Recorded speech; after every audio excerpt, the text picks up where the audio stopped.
Welcome to Continuing the Conversation with Sadie, the podcast where we explore the heart of care through honest, emotionally intelligent dialogue. I'm Sadie, the founder of Continuing Care with Sadie and the Professional Carers Network lead for Gloucestershire, thanks to Marie. My work centres on supporting carers with clarity, dignity, and emotional safety. And today's conversation is one I've been deeply looking forward to. I'm joined by Maria Tomlinson, founder of the Professional Carers Network, a space that's become a lifeline for self-employed carers across the UK. Marie's vision and leadership have helped shape a community where carers are seen, supported, and celebrated, not just as workers, but as professionals and with purpose and potential. And I'm definitely one of them. She's really helped me. Today, we're diving into career development and training in social care. We'll explore the values that guide us, the emotional intelligence that sustains us, and the reflective practices that help us grow. We'll also hear Marie's hopes for the future of self-employed care and how the Professional Carers Network is evolving to meet that future. So here we go. Marie, I broke it down into sections. So we're going to start with foundations and values, because I always like to start with that, as people know if they listen to my podcast. Question 1, Marie, please can you share what inspired you to create the Professional Carers Network and what values sit at the heart of it? Oh, of course. Oh, thank you first off, though, for that lovely introduction. That was more than I deserve, I'm sure, but No, it's too lovely. true. Thank you It's for so true. thank you for that. So, in answer to your question, it was a really natural evolution, actually. Nothing exciting or anything like that. I'd love to say, oh, it's this amazing story, but you know what? Um, it was just such a natural thing to sort of started. Yeah, My they're the self-employed care best ones. Absolutely. My self-employed care business was doing really well, still does really well, Yeah, which gets you noticed. So basically, there was two major catalysts that started PCN. Other care workers who I'd like worked with in the past, who have known me, that type of thing, just kept coming to me and saying, that looks good. How do you do that then? And eventually, when you repeat yourself enough times, you cut on to the fact that there's probably something bigger here. And yeah, then so I put all my knowledge into like a repeatable framework, and that was kind of how it sort of started. And yeah, then the second most important one really was that people who needed care kept coming to us as well, and we just simply couldn't fit them in. We were always fully booked, and it's yeah. so hard to say, I'm so sorry, I can't help you, we're full. And then that's it, just leave it at that. It was just awful. So now I can say, I'm sorry, I can't help you, but I do know Gemma, who's local and lovely, and she's able to help. And it's a genuine recommendation because they're members of our Yeah. community. And like, Mhm. I know they're lovely and kind and caring. And so it sort of solved that problem as well. So yeah, it was just a very natural development of a business, really. And it's great as well because you're taking the lead off the industry, not the other way round. And I think that's where it grows and you build something solid then, as opposed to create something you think people want and may not necessarily work. But also it's such a high standard of care that we provide that you're doing a really great service for the community. And I think that's something else that drives a lot of us, isn't it? Absolutely. But it's yeah, no, that's really good to know. And also that's quite an optimistic way of looking at it for people who want to make the jump and are quite nervous. So I love that. That's brilliant. For those who may not know, what is the Professional Carers Network all about? Well, so the Professional Carers Network, or sometimes, 'cause it's quite a long name, we shorten it to PCN. PCN, yeah. It's about supporting care workers who've chosen to go self-employed or who are Yeah, thinking about it to deliver truly outstanding person-centered care mm, while building a business that they're absolutely. proud of and that they love. Yeah, 100%. Yeah. And how does it support and champion self-employed carers? And I like the word champion there. I'm just going to Yeah, emphasize that because I love that. well, so many brilliant carers, they come to us and they're just frustrated. They're like Yeah, they're in their employed roles, they feel undervalued, they just can't deliver the kind of care they want, they're being told to rush, they join because they start care because they want to care and help people, and actually Yeah. they leave care because they end up not being able to Doing the care. opposite. Yeah. This is it. And like, Yeah. and it's not their fault often. It's often the care company's got big constraints and they've got big overheads, and it just becomes about paperwork and not people. And so, Very true. yeah. So then, Yeah. what we try and do is capture those amazing carers that are like frustrated and want to deliver high quality care, and then show them a better way of working in care and a Yeah. better way of delivering care. Yeah. So like they long to provide that kind of like flexible relationship based care that people actually want. And so going self-employed gives them that freedom. But it can also feel a bit isolating and a bit overwhelming, Yeah. especially often these people have never run a business. So that's where Yes. Professional Carers Network comes in, because we offer like training, templates, community support, and like a professional space where like carers can connect, ask questions, and grow in their confidence. Yes. Yeah, 100%. Sorry to interrupt you there, Maria. I just got very excited and passionate, like we all do. And I wanted to jump in with the word empowerment because I think that's what jumps out of my head straight away when people actually take that leap and join the PCN, and you do offer all that. It just makes you feel so empowered.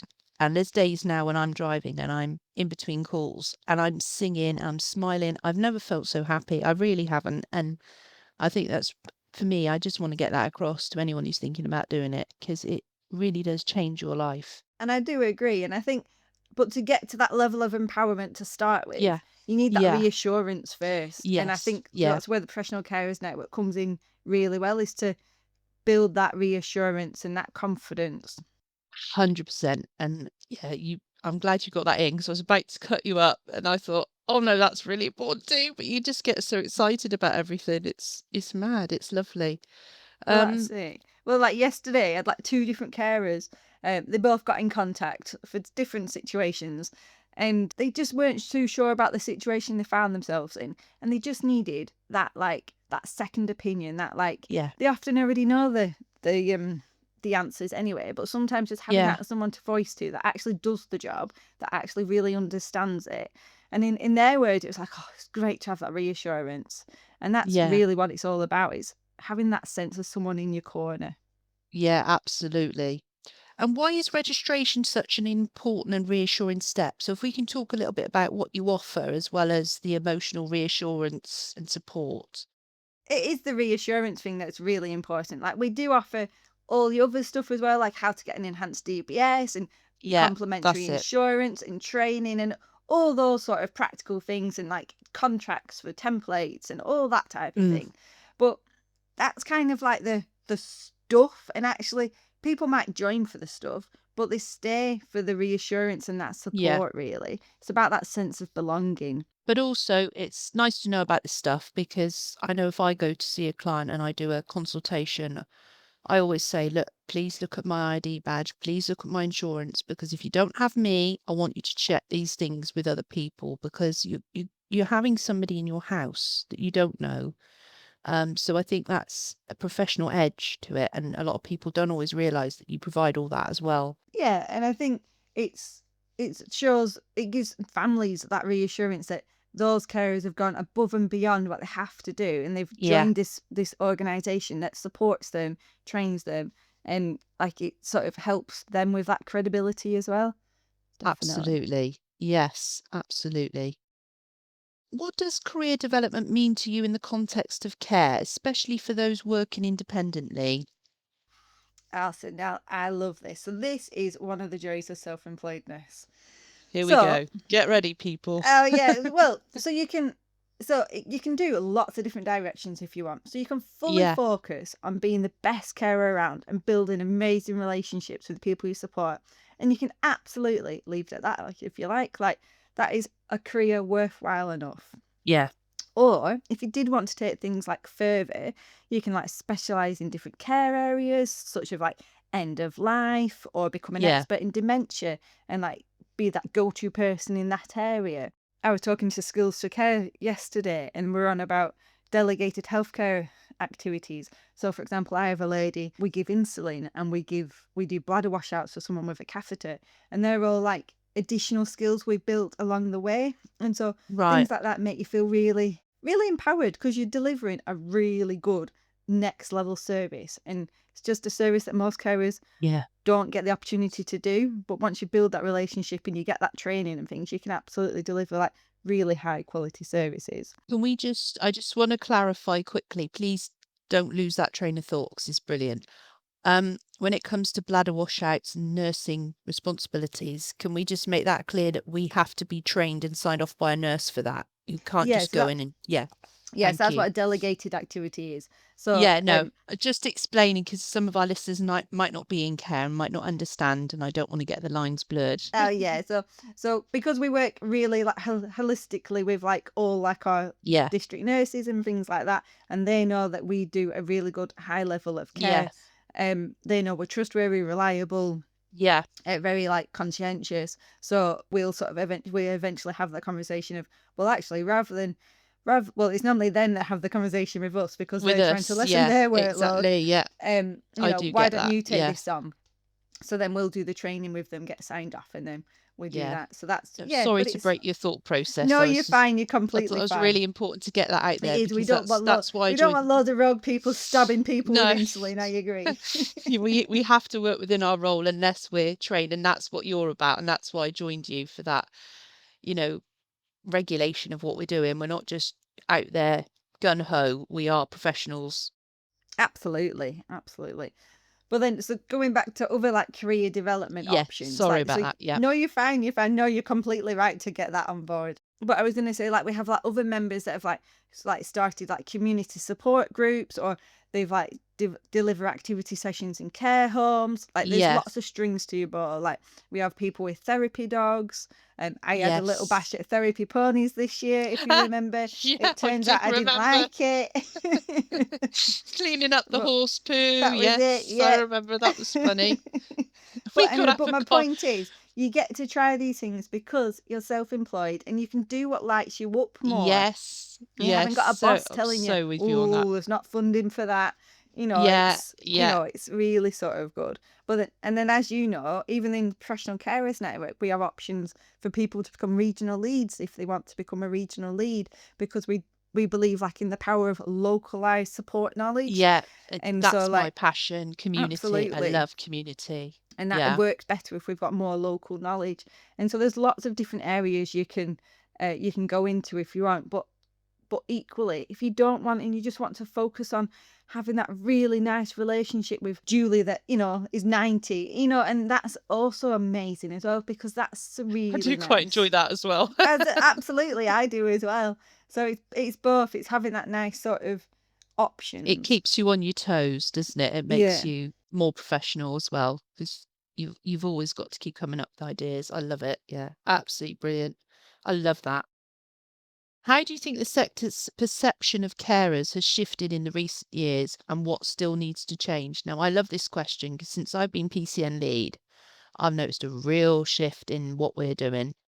Oh, see, whereas, yeah, I agree, but because I do it day in, day out, I meet so many people that still have no idea that self-employed care is a Yeah, thing, no, and I just yeah, find myself sometimes like batting my head against a brick wall. yeah, And I yeah. think social I care know is what you like mean.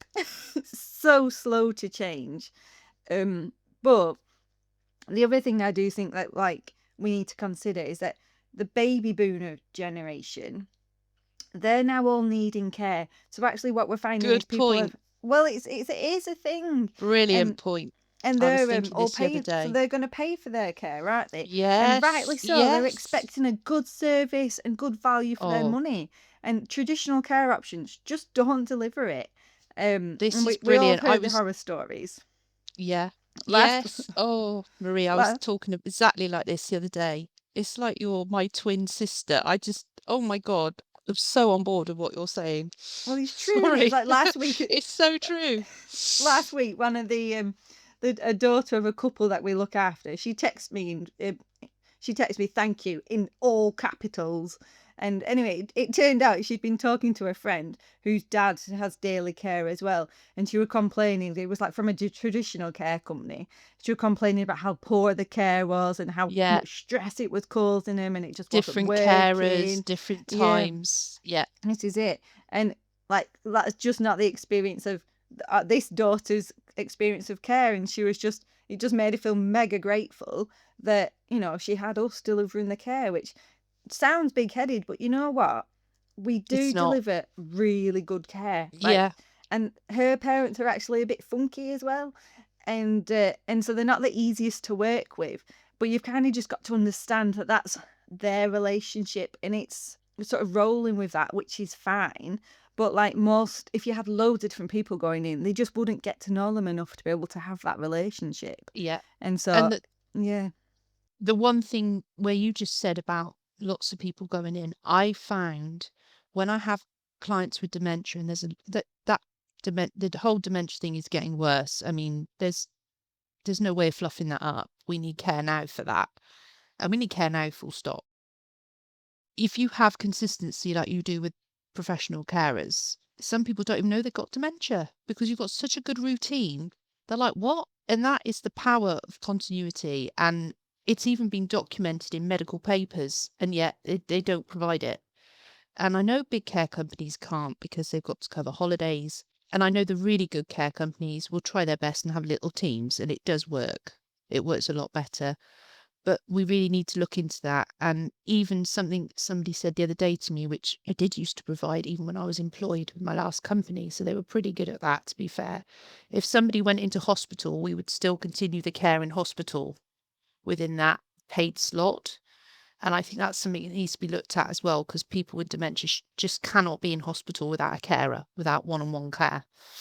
And people need to start taking this seriously and looking at it. And I think, like you said, about some people being more difficult than others, when we're seen as professionals, those difficulties just dissipate because they treat us with respect, they trust us. And that's massive. And again, that's all down to the PCN and the way you support us, the way you provide such good training, and you're just always in our corner.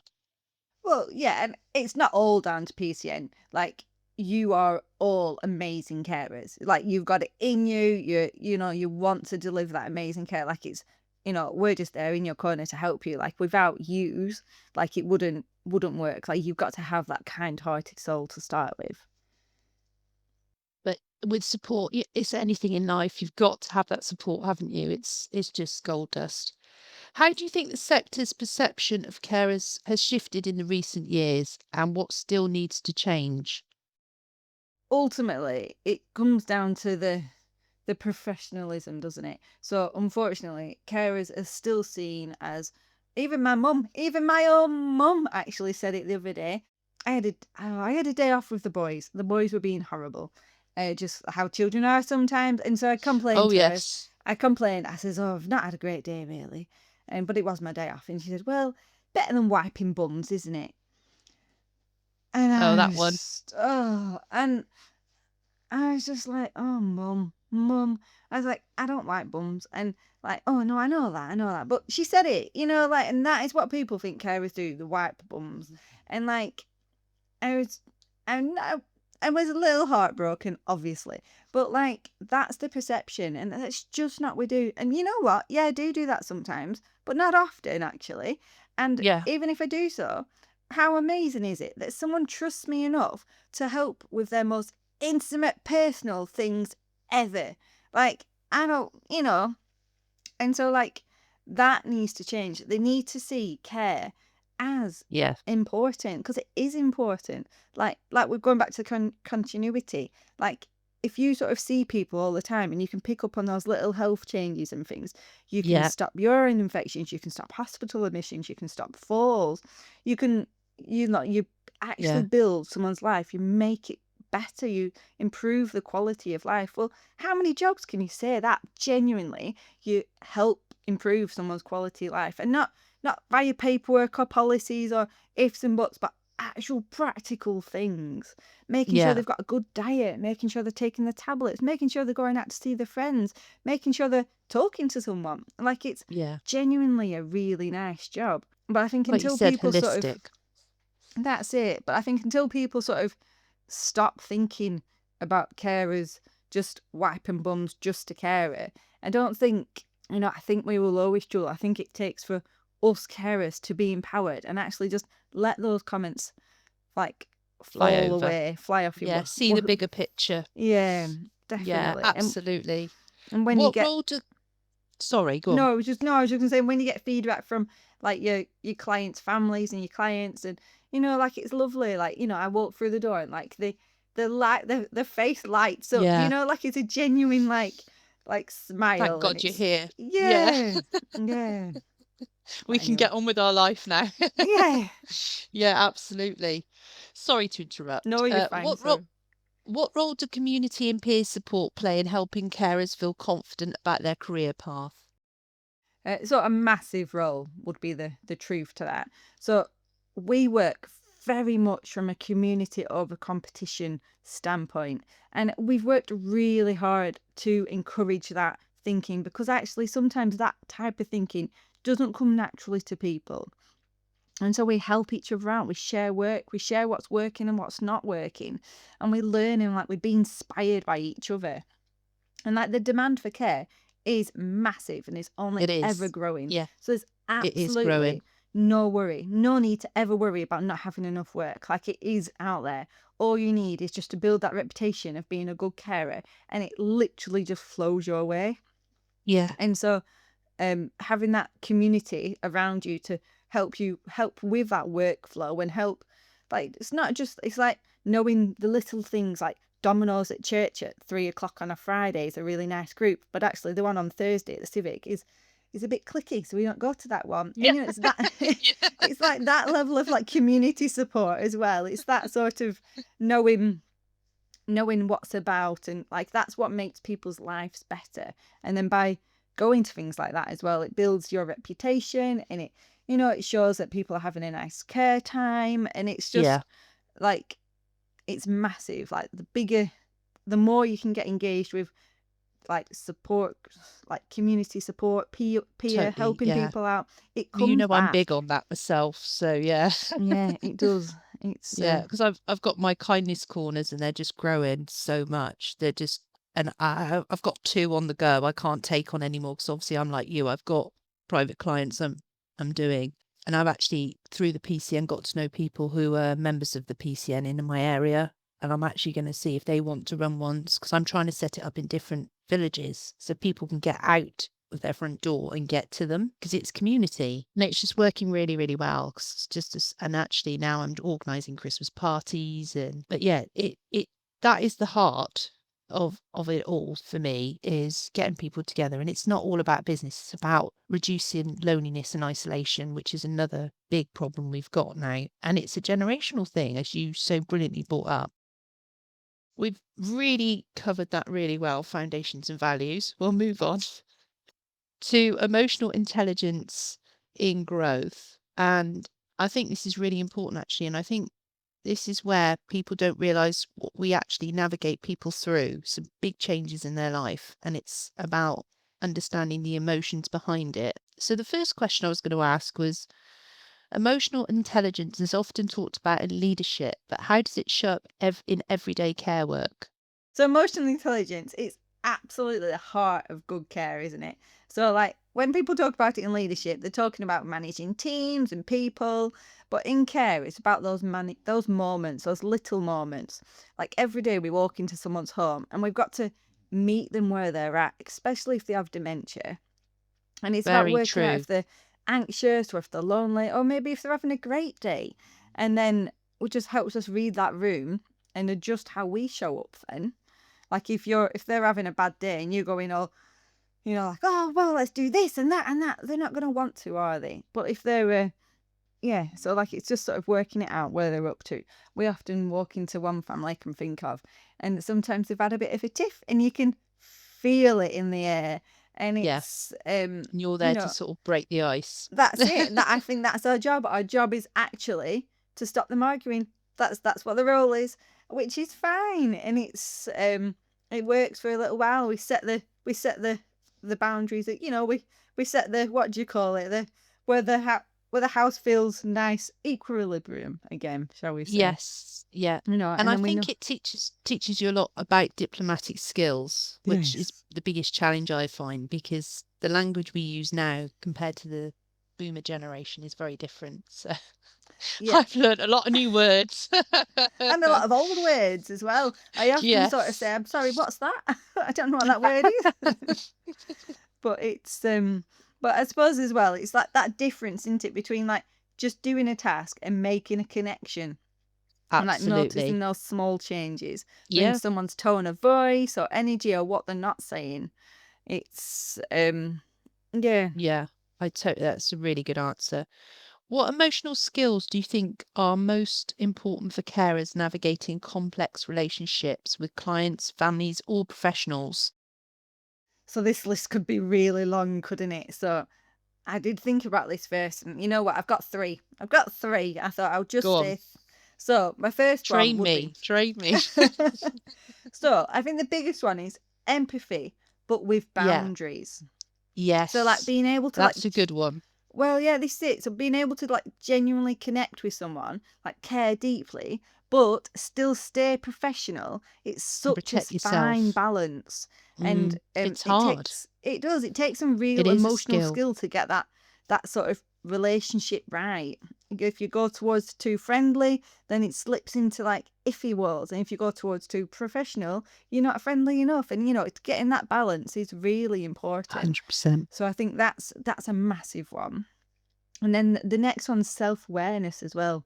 So noticing your own feelings and like the way you react. So when you Oh, that's see, brilliant. well, so Yeah. when you see those people day in, day out, often multiple times a day, like they know you as well as you know them. And so if you're not showing up at your best self one day, my God, they're quick to cotton on. And Yeah. Yeah. it's not their job to help you or support you in through whatever. So you absolutely need to make sure that you leave any baggage you're holding on at home or in the car, wherever you want to say it. But like, do not be bringing that into work, because you're there to support them and to make sure they have the most amazing visit. And so you need to be really, really self-aware, definitely. I love that. You just made me think of a time when I went in and they were like, "Why are you so bloody happy all the time?" Just, sorry. But But it yeah, but can go the it's, other way. well, this But is it it. did make me laugh. This is it. I And like, thought, you don't have to show up like 100% perfect all the time. Like, you can say, oh, you know what? I'm not having the world's best day today.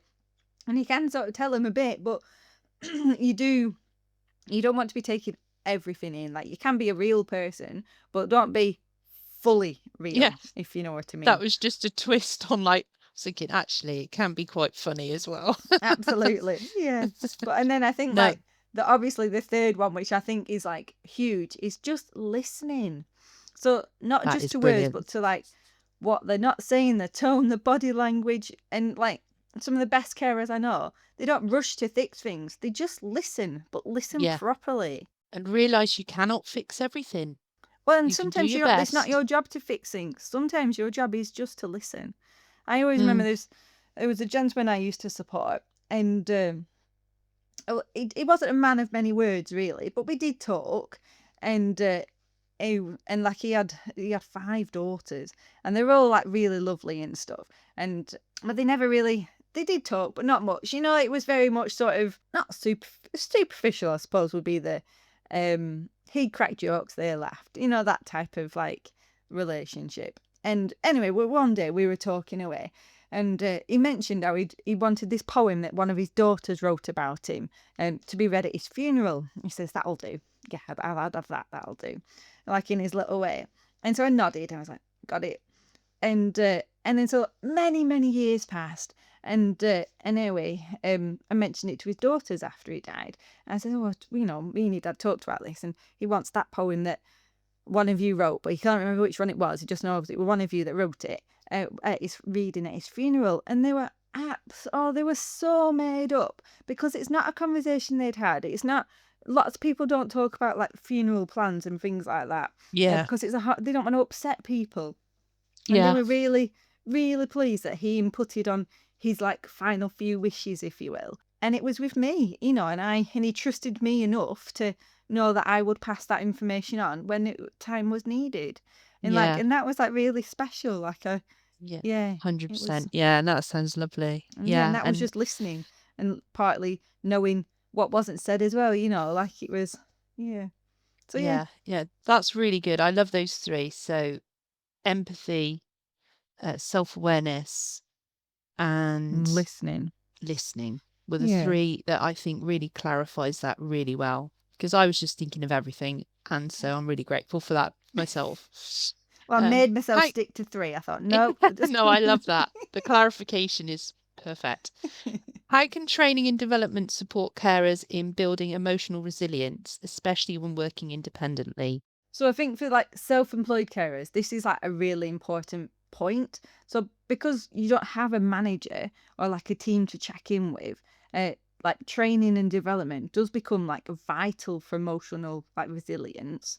And it's Yeah, not like good training isn't just like teaching skills. It's really about getting that confidence, giving the carer the confidence to know what they're doing so they worry less and then they make better decisions. And then that builds your like your calm, your confidence, your trust, and then it builds like people see that in you and then they trust you as well. And so yeah, that's like how I sort of see the importance of like yeah, training really. It's not what you learn, it's more why you learn it. yeah. And so at the The professional thing, carers, go on, so I was just go going on. to say, the professional carers network, like we build that in. It's not like about ticking boxes, really. It's about No, helping carers feel capable and supported, and like part of like something that's a community that's got your back, really. Because like resilience isn't about like being tough. It's about feeling supported, confident, and prepared, isn't it? yeah. I mean, the biggest thing I've learned about resilience, which I think is vital to what we do, is understanding how you feel, understanding how you respond to things, but also it's about understanding who you are as a person, what what parts of your personality you bring to the table, what makes you good at what you do, and having that, doing the hard work, doing the inward work to really understand yourself, goes a long, long way in that. That's what I found personally. Definitely. And I suppose to understand that changes over time as well. Yeah, yeah, but I would say self-employed professional carers really develop that quite strongly. And actually, you start seeing things you didn't see before. You see the bigger picture. You see the whole picture, and it's fantastic. But it grows and it's organic and it's brilliant. You just build like a tower, and it's fab. Have you seen moments where emotional intelligence transformed a situation or helped someone grow professionally? Yeah. So the one that we see the most for emotional intelligence transforming a situation is family dynamics normally. So, what well, there's loads of examples I could give you, but I'm going to tell you this one because if people listen to it and actually think, "Oh, we do that," then Mm, um, this would be like a really beneficial podcast for people. So, what we find often is that when there's situations in families, families tend to try and hide it from their elderly loved ones because they don't want yeah, to worry them. So like 90-year-old Eileen is not being told that like her 70-year-old daughter's got cancer type thing. And actually, 90-year-old Eileen knows there's something wrong with 70-year-old daughter, but doesn't know what it is. And is just worrying about it. It's not sleeping. It knows they're keeping secrets, knows they're trying to protect her, and yet is still worrying about it because 70-year-old daughter is still her daughter. No matter how old you get, you're always still the mum, but you're always still the person that's going to look after them and worry about them. And it doesn't matter how old you are. So actually, families protecting like parents from their loved ones, like from like situations in the family, just actually causes more worry and stress. So often we'll sit down with families and we'll explain this and sort of say, look, your mum knows there's something going on. She's worrying about something she doesn't know what to worry about. So it's actually just making it worse. Like, it would be better if you sort of was all honest with each other, sit down, talk about it. Then you can all worry together, and yes, it is a big deal. And yes, you will still be worrying, but she's currently worrying anyway. So actually you protecting her from worrying isn't helping, is it? Because she's still worrying. And so Mm. having that sort of emotional intelligence to help people have those conversations that are hard, that because we are dealing with people's lives at the end of the day, and people have hard lives. It's not always easy for everyone. And I think that really helps transform situations. It helps the people that we look after be less worried. It helps the families be less worried as well, because they're not having to try and protect mum as well as go through this and go through that. And like Hmm. that sort of helping people to be honest and open, really. That's it works over time. I think as well, I mean, with my kindness corners, people get to meet other people. And I've known situations where they said, look, I don't want so and so knowing this. And I've always kept things open and honest and transparent with my communication.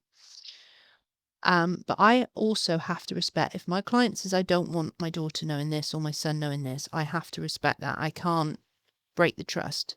But I have had situations where actually, when they go out in the community and they talk to somebody about their situation, not me, another person, and lo and behold, they've been through the same thing, they'll talk to them, they'll come back to me and go, actually, I think I should tell my daughter this because so and so just. And so I think the community plays a big role in that as well. Because if they learn about the consequences of what they're doing through other people's experiences of the same situation, it's a way of doing it without being too involved, letting the process roll out and letting them think about it. And I find that very useful because then I can sort of guide it without being too pushy.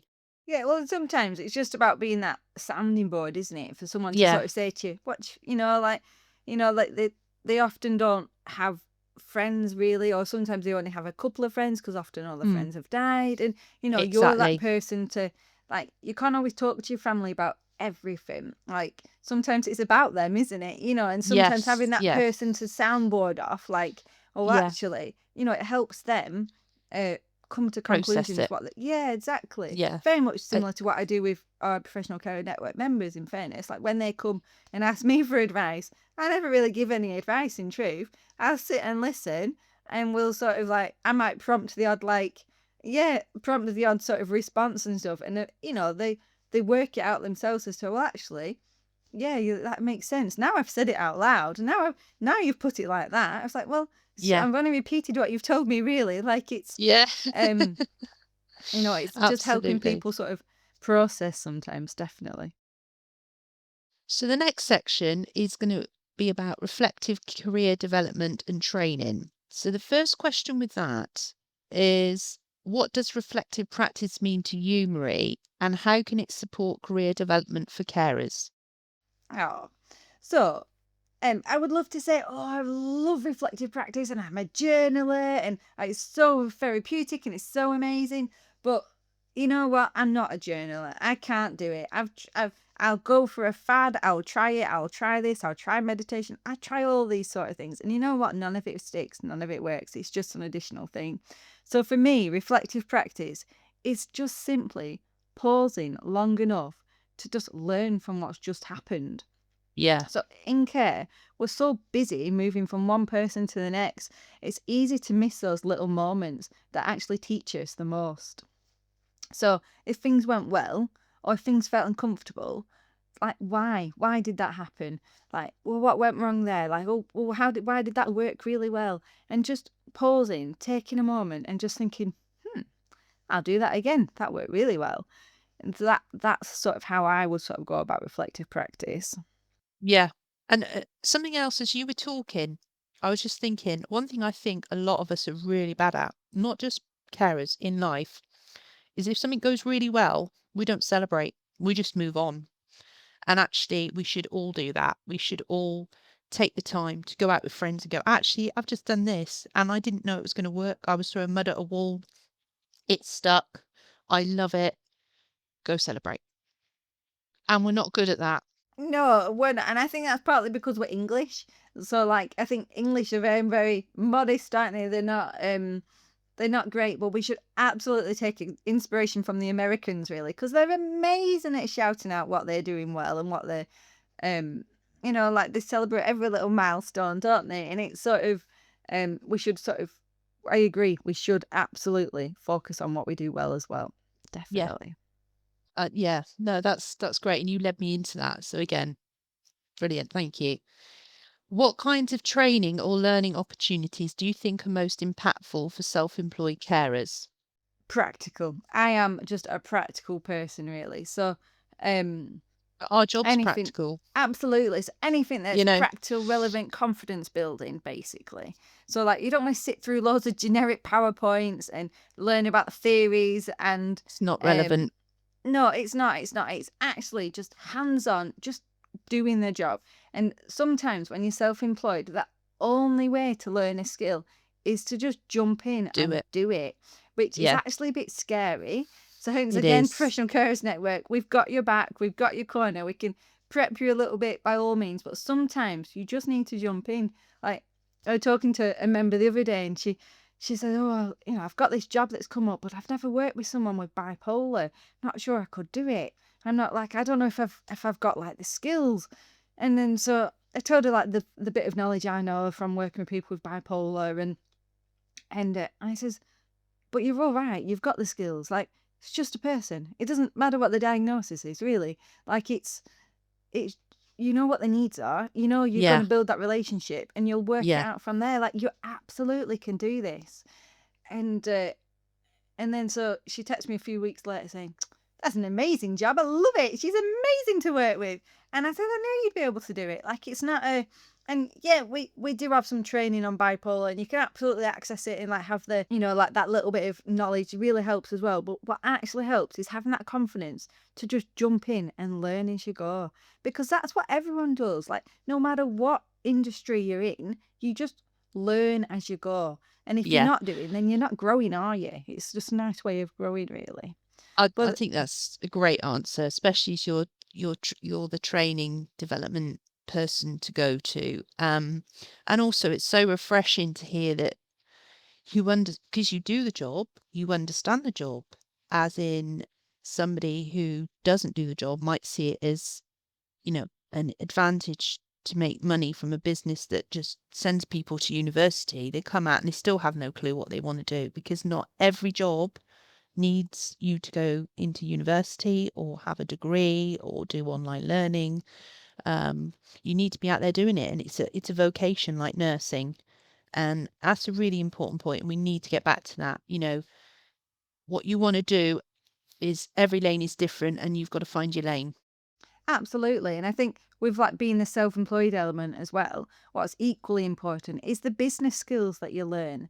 And so like Yeah, carers often don't get that anywhere else. So like we do provide that as well, like how to price your service properly, which admittedly was born because when I started, I didn't price my service correctly and I was undercharging for ages. And if worse, I even knew I was undercharging, but didn't have the confidence or the communication skills to be able to say, I'm sorry, again, we're not charging your dad enough. Actually, I'm losing money on this. And it yeah, took us months, if not a year, to build that confidence to say, we need to change our pricing. And you know what happened when we did eventually say it? Absolutely, yeah, no worries. yeah, Because they knew they were on a steal. They knew that we'd done it wrong. They just didn't yeah, say. yeah. That's a And I think really like good point. that's where the Professional Carers Network sort of exists, really, because I don't want people making those mistakes. I don't want them losing money, worrying about Yeah, things when actually just that little bit of foresight of a bit of training first, like actually this is how you need to price your service so that you yeah, are profitable, so that you don't have to have a million clients running from job to job to job, so you can provide a really good level of service. yeah, It's absolutely. learning those type of skills as well. Yeah, no, that's a really good point. How can carers balance the need for growth with the emotional demands of the role, especially when working solo? It is a balancing act, isn't it? So, like, because care is emotional work and it does take a lot out of you. So, like, and again, you don't have a manager to check in with and things like that. So, it's really utilizing your peer support network, whether that's professional carers network, or whether that's your work buddy, or whether that's your husband or a friend. So just someone you can sort of bounce some ideas off. It's Yeah. really, really important. But like, you need to be really self-aware as well. So you need to make sure that you're not running on empty. Like, you can't provide really good care if you are trying to Yeah. like grow and trying to do this emotional job and trying to work solo. Like, you've got to really keep yourself in check. You've got to make sure that you're looking after yourself, because if you're not healthy and you're not well, then you're not going to deliver great care. So you absolutely need to make sure Yeah. that you look after your self So this first. this links back to what you said earlier about the emotional skills. So straight off the bat, when you started talking, I was thinking, okay, Marie's just said the top one is empathy with boundaries, and this is what we're really talking about. So for me, bouncing off what you've just told us, I think as a professional carer, you need to have your time outside of work where you have hobbies that are good for your mental health, refill your cup before you get back out there and help somebody else.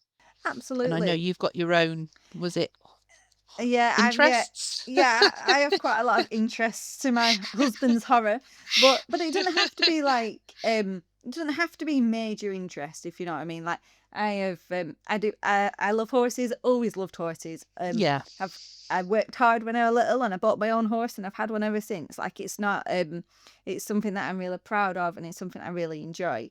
yeah, This season of life, I do the bare minimum with her. I muck her out and make sure she's all right. I might ride her a little bit, but this season of life, I've got little boys, so little boys also yeah, take priority, which is fine. So actually, my what I try and sort of do is working weekly. Like, like, I'll go to the butty shop around the corner that does an amazing ham salad sandwich butty, and I'll go and get one once, every other week or something like that. Like, when I've had a really busy day, that's good. you know, I'm but every week. not every no, honestly, like, it's No, I just have like, to. yeah, but Friday like, morning. this is it. Well, it lights me up. But like, if you've got that bit of a tricky job and you're not really quite enjoying, because we all sort of end up with some clients that we're not too sure about and that type of thing, then Yeah, actually on that day, I'll treat myself to a nice butty, or yeah. like, I like a massage as well, and like, I'll book a massage in like I book a client in. So I'll Yeah, go for a massage once a month, it's all and relevant. it's, well, this is it, and it's absolutely set in stone in that diary. I don't move it. It's done. Like, it's like, no, I can't come to can't do that day. Oh. And I might not tell them why, but like, for me, there are those things that like fill up my bucket. And when I miss those type of things, I can feel that my bucket goes Yeah, down, and yeah. then I get stressed. And then, just to quote my little boy the other day, I picked him up from school and he was a bit grumpy. And I said, "What's wrong with you?" He went, "I've not had my brew." And I thought, "Oh no, that's me, isn't it? That's Yeah, me, not having that's what it's coffee in like the." here as well. I Yeah, because wake up, cup of tea. this is Don't it. talk I to have me. to have my coffee in the morning before they get up, so then I'm ready. And I just Totally think, with like, you. it's important, isn't it, to make sure you know your little habits and make sure you stick to them, really. So Yeah, so absolutely. you are happy, and Yeah, ultimately a happy carer delivers good care. It's as simple as yeah. that. And if you are listening to this and you think hobbies, I have none. What I instantly took from Marie when she talked about horses, um, is being outdoors, out with nature. Take that and just go for a walk. Just go into a wood, whatever. I mean, don't just go into a wood and get lost. I don't want to be responsible for that, but you know what I'm trying to say. Be at one with nature. Yeah, no, I think nature's a big thing. It certainly is for me, definitely. We Yeah, have a big hill called the Parlick. It's technically a mountain, and like, I'll right. try and walk that once Relax, a week. people. You don't have to go mountain You climbing. don't, It's you just an don't. But easy walk. I've done this is that. it. But there is some advice out there that says, if you're ever sort of really struggling, or you ever want to like have a bit of perspective or whatever, go to the highest point you can find. So for us, we're quite rural, so it's a mountain. Where some people, it might be a skyscraper, or it might be an office block or whatever. But the point is, you go to the highest point and you Yeah, just look out. You look out over that yeah. view, and there is something that happens. It just makes you, I don't know, You see see the the bigger bigger picture. You picture. see things in perspective. I think Yeah, it's just definitely. getting some fresh air and some mindfulness. Really. Last question on this section is, what advice would you give to a carer who feels stuck or unsure about their next steps professionally? Well, so first of all, I would say don't beat yourself up for feeling that way because every carer hits that point at some stage where they feel like, "What's stuck? I'm just a carer, and Or I'm hit a in a dead ceiling? end job." Like, Mm, like it is like it it can feel like that sometimes, and when you've got lots of people's needs coming before your own needs as well, that also doesn't help. And so, like, it is okay to feel like that, but it's not okay to stay feeling like that. Like, no. you absolutely are in control of your own life. So my advice is really simple. Just take one step forward. So don't try and figure everything out. Don't have a massive plan to follow. Like, oh, from here I'll go to here to here to here. You don't need to do Mm, any of that. You just need to take one action. Just that might be just chat with someone that's self-employed. Ask them a bit yeah. about it. It might be come and join the Professional Carers Network. Or it might be just do a bit of training that like sparks your interest again. Follow something that's like lights you up. It's sometimes it's about like just connecting with someone else and they can sort of, I don't know, change this perspective, shift it a little bit. So you realize you're not stuck. You've just like been doing it alone for a bit too long. And then you can, Yeah. One thing I would say is if anybody's listening to this and they're thinking about making that jump and you are nervous, which is perfectly human, and I'd be worried if you weren't nervous because there's a lot to consider, is what I did was before I made the jump, I stayed employed and I built it up slowly in the background and I just tested the water because obviously we all have bills, we all have responsibilities. So I would never ever tell anyone, resign, drop everything. I'd never do that. I'd say try it in the background, keep it quiet, do it, you know, on the down low, as they say, and just see what happens. Because then you can sort of start to feel confident more slowly. And actually, I was doing 2 jobs for 2 years before I even bit the bullet and went fully self-employed because of everything you've just said about how it grows organically, what you learn along the way. And actually, that's really empowering as well because you are taking control, but you're taking it slowly and you're starting to feel more powerful as you get going and the pace increases.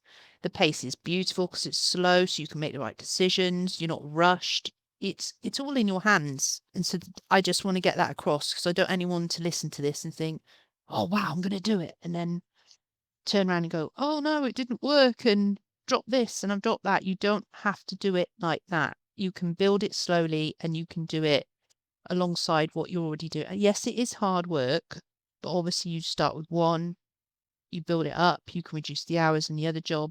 Think about how it's going to work with your life so you don't disrupt other things that are really important to you. absolutely. And I'd also say, remember your why. Like, remember why you came into care in the first place. Like, was it to make a difference? Was it because you've learned some good skills because you cared for your granny? Like, whatever that why is, like, you need to sort of really focus on that sometimes. And it might just be that that's the bit that sort of like keeps you going. Because, sometimes building a business, it is hard. Like, it's not like, sometimes it'll work will come really easily and things like that, and that's fine. But to start with, there is a grind. There's always a grind for anything. And like you've got to just sort of go through that and like just like even when it comes to being self-employed, you don't actually register as self-employed before you do it. Like it's a retrospectively thing. So like as long as you sort of take a notice to like, oh, I started on the 1st of October.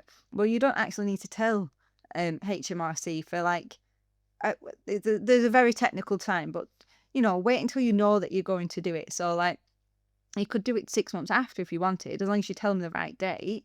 Like you don't Yeah. need to jump all the way in and say, right, I'm fully self-employed. I'm not doing, like you can just like even that you can just sort of sort out when you know it's for you and you think, yeah, this is amazing. Then you tell HMRC, oh, I've been self-employed since this date, and it's fine. You don't need to sort of even change your paperwork. Thanks for that, Marie, because I'm fully aware of all the internet scams at the moment and get rich quick schemes. So I just really wanted to get that point across because I know from my own experience, you're here to support and champion people in a very real and honest and grounding way. Yeah, and like I think we use the we teach someone to fish rather than give them a fish metaphor a lot, really. Like, we don't, like, we do have a care referral system if care does, referral does flow our way, but we don't really advertise that a great deal, because that's not how I want you to get your work. I want you to get it by you building up the confidence to advertise yourself, by building up that word of mouth, by of having, like, talking to the local nurses so they know they can recommend you, all those type of things. Like, it's much better to sort of for you to control your workflow than it is for someone to say, there you go, there's a client. And so we Yeah, very much teach people to fish rather than give them a fish.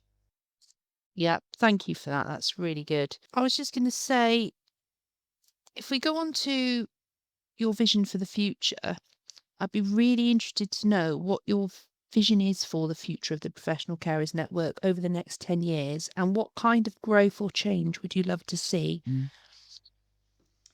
Well, so it's really Here we go. simple, actually. Like, I just want every carer who chooses to be, like, to work for themselves to feel supported, confident, and proud of, like, the career they've built, the business that they've built. I want them to be championing the fact that they're a carer, that they're self-employed, that they help make people's lives better.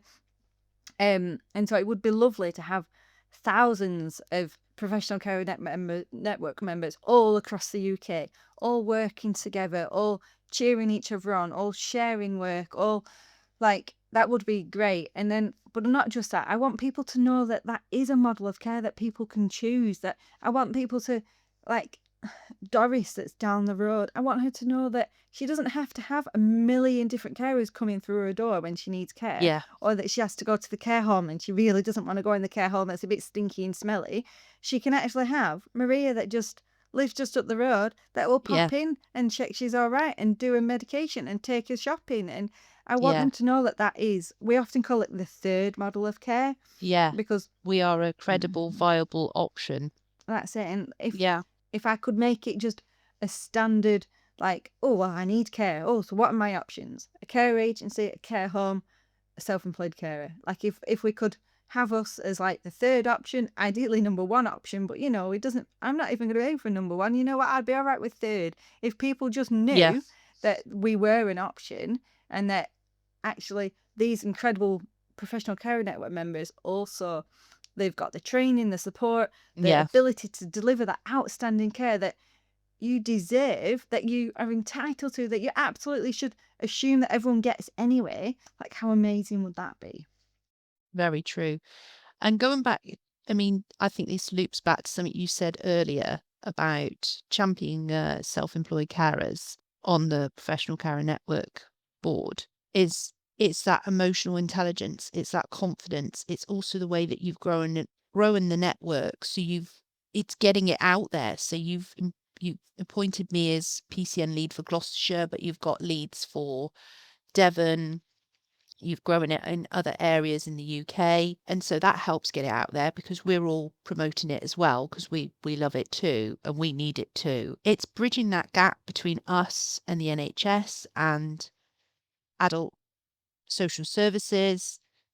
I feel quite supported by nurses now, but some of them are still very traditional in their mindset. This is the way we've done it. This is the way we've always done it. But it's the ones that are open-minded that are going, actually, this could work. This could help us in this area, or this could help us with this issue or dementia or some sort of Absolutely. And, like, personal problem care that's is net. ongoing.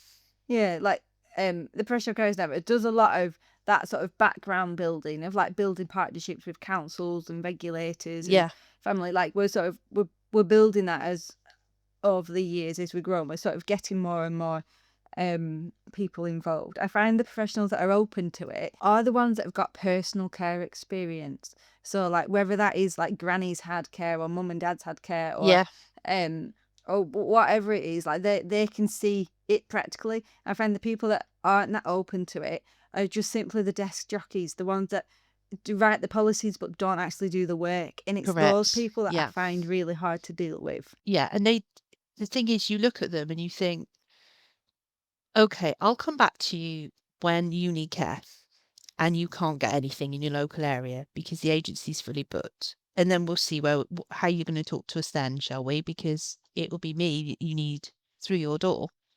And it's funny how that mindset changes when they need you. Yes. And you're very bang on there. And especially, let's go back to what you said about generational care, because I think that's vital to the future of care. Because, like you said, it's the baby boomers that, you know, they're getting bigger, they need more care. And we're going to be filling that gap. And as it gets bigger, as the cracks get bigger, that bridge will have to be quite solid and built quite firmly. And actually, the quicker they jump on board with us, the better it will be. The longer they leave it, the weaker that bridge will be, because we'll already be booked up with everybody from the baby boomer generation, and we won't have any more room to help them. So it's to their detriment if they don't listen to what's going on now and understand what's going on and what people want. They're the ones who'll be paying the price in the future, Absolutely. because it's something we won't be able to offer quickly because we'll be so busy, because it is growing, isn't it? It's really Oh, yes. expanding. If you could change one thing about how carers are supported or recognised, what would it be? Again, this is a really easy one. How carers are recognised and valued. It's not just in the words, but like how they're treated day to day. So like carers are just incredible. Like they step into people's homes, they hold families together, they like help people at the hardest times and sometimes the most enjoyable times. But actually it is the hardest times normally. They'll even sit with them until someone dies sometimes. Like it's like it's End of those life. really, really hard times. Like and yet they're just often overlooked and treated like they're the bottom of the chain. So like if carers could be recognised as professionals, like skilled, trusted and essential, then fair pay, genuine respect, and it would help them grow and not burn out. And so self-employed carers, we haven't really talked about it in fairness, but they are decently paid because they don't have the middleman of a care company taking all the cut, if you will. Yeah. But even then, people don't realise that the carers are just in the working that are employed. They do have it hard. Like they're Mm, running around, they're not getting paid fairly, they're not treated well, and it's just not right. And so it's not. if we could show them how amazing care can be for working in it and delivering it, then care would be so much better for everyone involved. Not just people receiving care, not just the carers delivering care, but for the families of the carers, Yeah. the families of the people needing care, the professionals have less to the nurses have less to do because actually you can provide really Yeah. good quality And the service. nurses are Hospitals would have struggling. less to yeah, hospitals would Yeah. have less to do because you'd have less hospital admissions. It Yeah. just It's a works. So no-brainer. this is it. It's Yeah. just so important, that high quality care. And yet carers are just seen as, I don't know, really, the bottom of the pile of Yeah. importance of people's. And it's not okay. And so I do wonder whether the way to do that is to professionalize the industry properly. I But think so. that's beyond my scope at the moment. That is what happened with the ambulance service, actually. A long time ago, ambulance paramedics, shall we say, not ambulance people, they were the bottom of the rung. They weren't seen as professionals and stuff. And Paramedics are then the salt of the earth. exactly, and then it got Absolutely. professionalized, and they had to registrate and all that lot. And Yeah. actually, it's now a really good career. And so I wonder whether care might go that way sometimes. I don't know. Yeah. I'm not sure. But equally, often I do feel like it's the forgotten people, the Yeah. forgotten industry. The often politics will say about care and but they use it as a bit of a bat and a ball, don't they? They never Yeah. actually follow through, do they? And it's so yeah, I don't if we could make care seen as important as it actually is, then Yeah. I would feel like that would be really good life work for me, really. Well, the professional carers network is a big part of making it professional, and that's growing. I will let you into something a little bit. I'm I'm on the verge of breaking a glass ceiling on professionalism for carers. I will let you know about that in the future. So I've Ooh, just been asked to be on quite a big board of people um, that sounds to do exciting. with the NACAS. So it's very specific, and actually they want me to tailor it to our profession, which I think is really exciting. And I'm just learning so much from this podcast. It's just going to help me do that even better.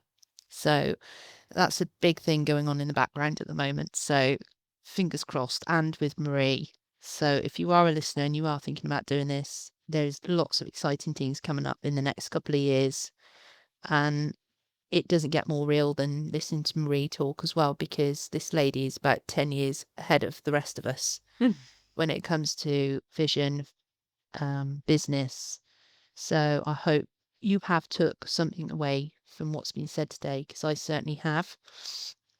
We're going to finish there because I think that's a great way to wrap it all up. I just want to say thank you to Marie, and thank you for sharing your insight, your warmth, and your vision. It's clear that career development in care just isn't just about training, it's about connection, reflection, and emotional growth. All of those things you've explained absolutely brilliantly and with such clarity, which I could never have done because my brain's just like, yeah, let's go, woof, woof, woof, all these ideas. So you've really helped my mind just focus and channel it all a lot better. So thank you.